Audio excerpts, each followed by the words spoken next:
Years ago, I first heard about a new MMO called Wayfinder. It was pitched as a live service looter shooter something in the vein of Destiny, I think, or at least that was how I understood it at the time. I joined the beta, and honestly, it felt rough. The game was bare bones, performance was shaky, and what stood out most was that this was only weeks before its early access launch in 2023.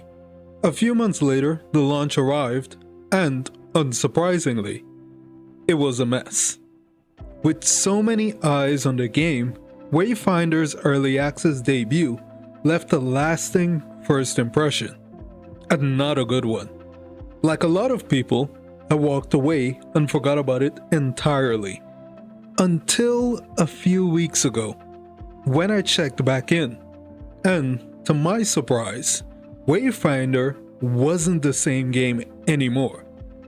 Today, we're gonna look at how Wayfinder changed, why it abandoned its roots, and whether that transformation actually made it better or worse.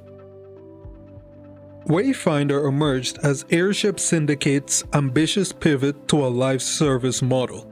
Announced at the Game Awards in 2022 as a character-based online action RPG published by Digital Extremes, the creators of Warframe.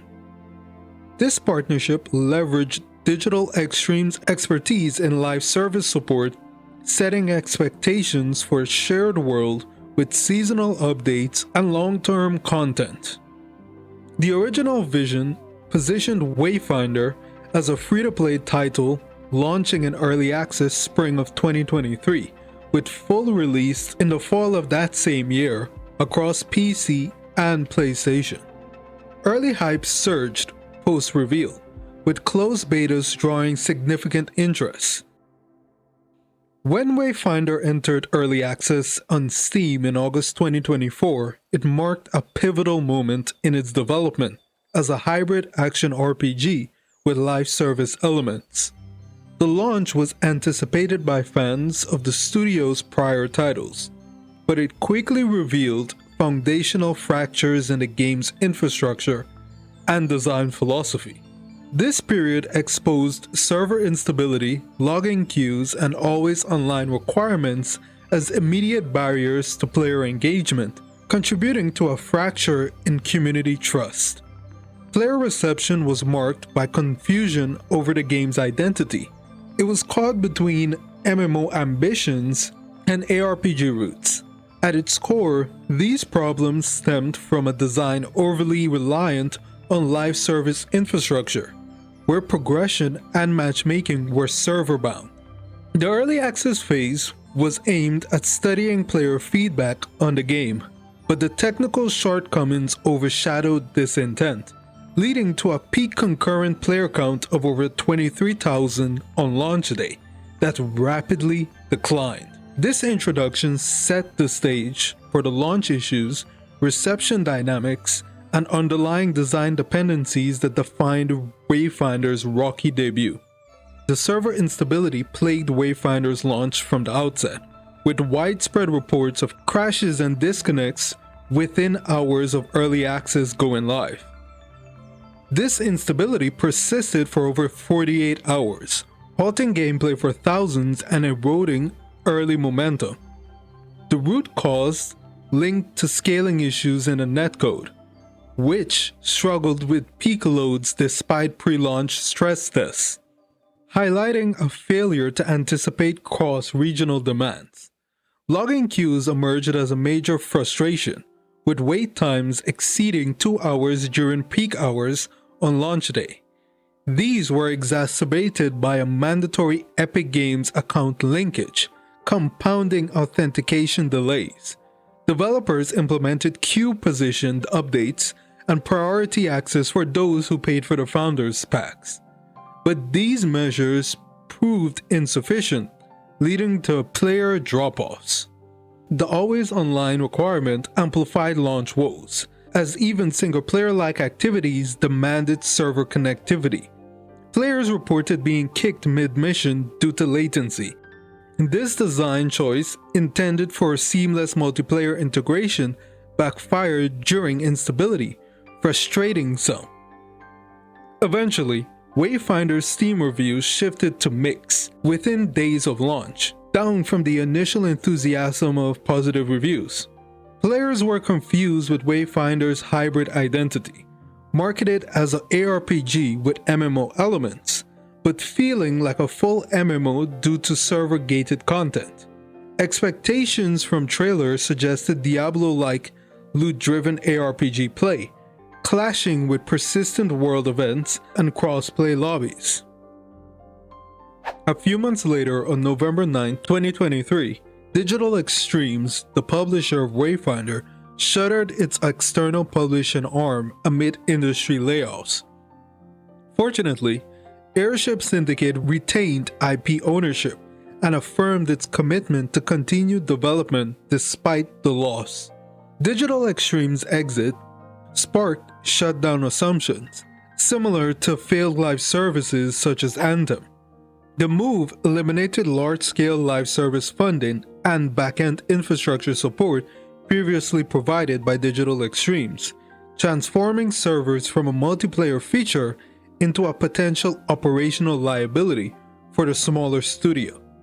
Post-exit, Airship Syndicate halted sales on April 8, 2024 to facilitate the publisher transfer and overhaul the game.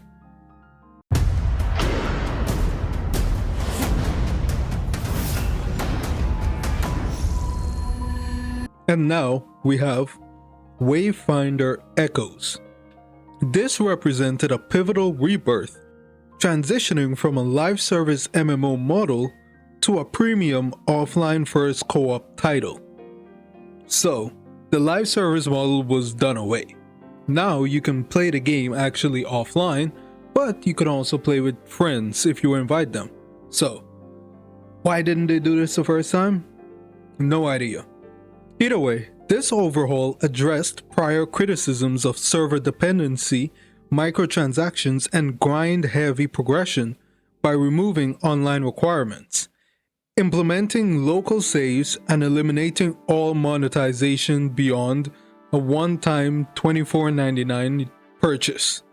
The update introduced solo viable design, randomized loot, stat-based armor, talent trees, and 4 difficulty tiers, fundamentally reshaping the game's identity as an ARPG for offline and small group play. Sustainability saw marked improvements through backend optimization and bug fixes, while performance benefited from playtest refinements. Overall, the Echoes update resolved chronic issues from the original live service beta, including queue times, infinite loading screens, and server-induced crashes, by shifting to a peer-to-peer co-op and local saves, ensuring perpetual playability without server shutdown risks. Which is something I wish live service games would do, especially those that they plan on shutting down. In my opinion, what I've learned from Wayfinder is that people would play something they enjoy, online only or not. And I think that's what Digital Extremes realized. After its early access launch in 2023, Wayfinder was bleeding players. 1 month after the initial 24,000 players, it dropped to around 6,000 in August, then 1,500 in September. By October, the player count had plateaued to around 800 players daily, though I will say that the Steam data doesn't reflect PlayStation data. So even though I don't have the data for PlayStation, we can use Steam as a reference point on what happened, and I'm sure the percentages loss of players were the same across both platforms. And recently when I played Wayfinders, I didn't really find it engaging. I don't know what it is, maybe because my first impression of the game was that it's an MMO. So when I go out into the open world, everything just felt empty. Yes, there are enemies about and you can do that stuff and there's some quests, but it doesn't feel fun to play, in my opinion. The combat and the gameplay felt okay, nothing special, but nothing bad. The story doesn't seem interesting or engaging. Maybe the game is doing too much of everything and not enough of one thing? Yeah, I don't know. I don't think it's a bad game, but something just didn't click for me to enjoy playing it. But what do you think? Did you enjoy Wayfinder? Did you play the MMO iteration and or the single player version? Which did you enjoy the most? Let me know in the comments down below. And if you enjoyed this video, please be sure to leave a comment. Please be sure to leave a like and subscribe.